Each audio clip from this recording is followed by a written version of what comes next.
education. Well, and go to literacy Yep. issues. And again, one of the great leaders in our community, Steve Potash, I think has figured a way to master the playbook.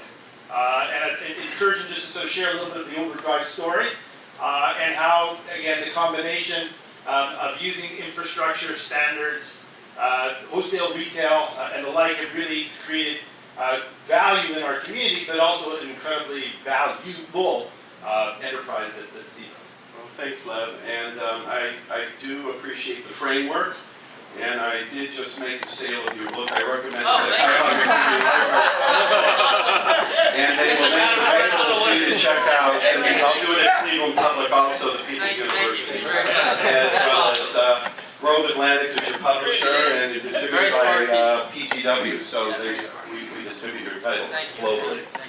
But, as Lev mentioned, about 20 years ago when I was digitizing books on diskettes and CD-ROM and the web was emerging, we envisioned how can we take advantage of this. And we had to create open industry standards that would facilitate what today is the primary way that most people discover and enjoy books, whether it's from Amazon Kindle or your public library, Barnes & Noble, or wherever.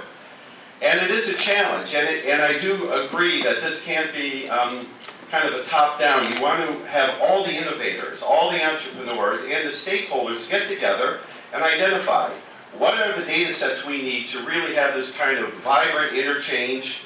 And there's a few key considerations. You have the conflicts. First of all, you got the leading vendors who have proprietary investments and don't want to give up their IP and don't want it to become open, royalty-free, open industry standards. But you have to bring them in to the table.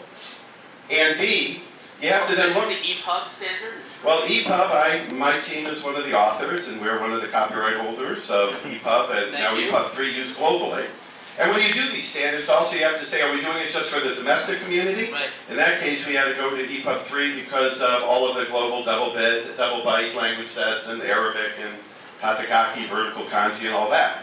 But creating open standards where you already have leading vendors with proprietary interests, there's a lot of politics there. Yeah. And you have to force them that if they don't cooperate or participate, you're then going to go to other, at the top level, the W3Cs or the ISO-NISOs or whoever the industry trade or professional association is, and say, fine, we're going to disrupt you, create open standards, and it's going to be free and the value of your SaaS-based business is, in jeopardy.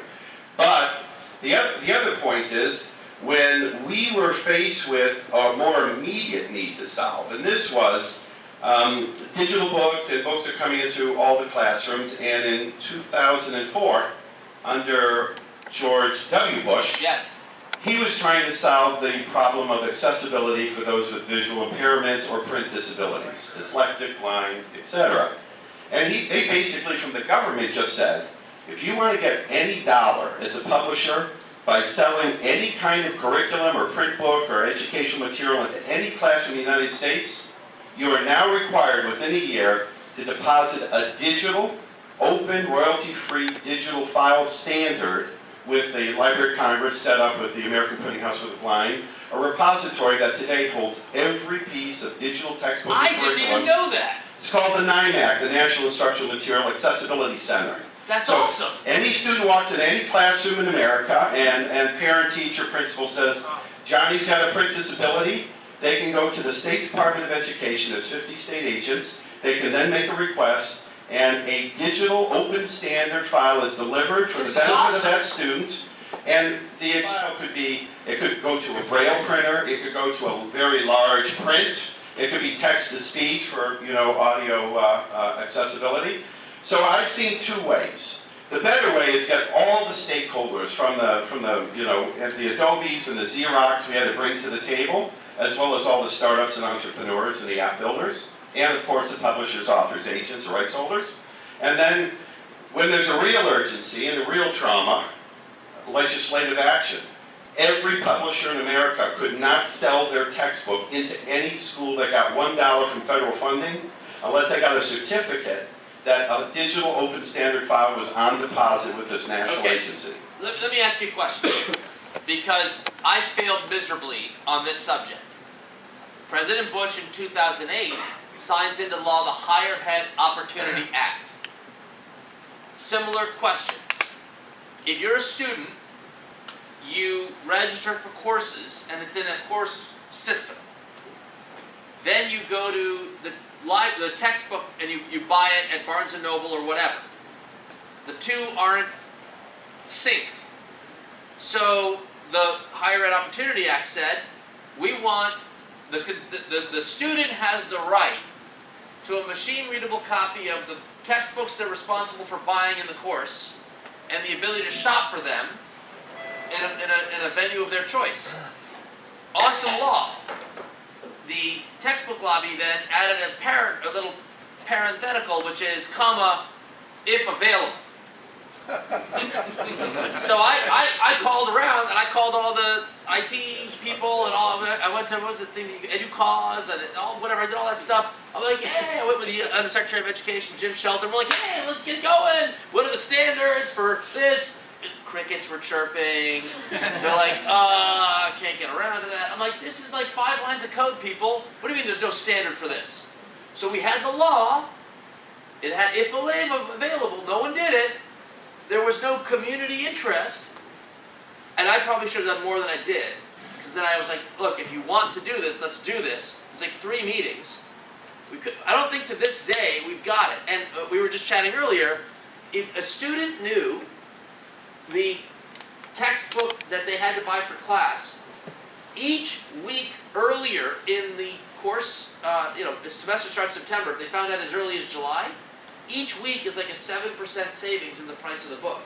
Because you can shop on Chegg and this and that. So you're talking real cash.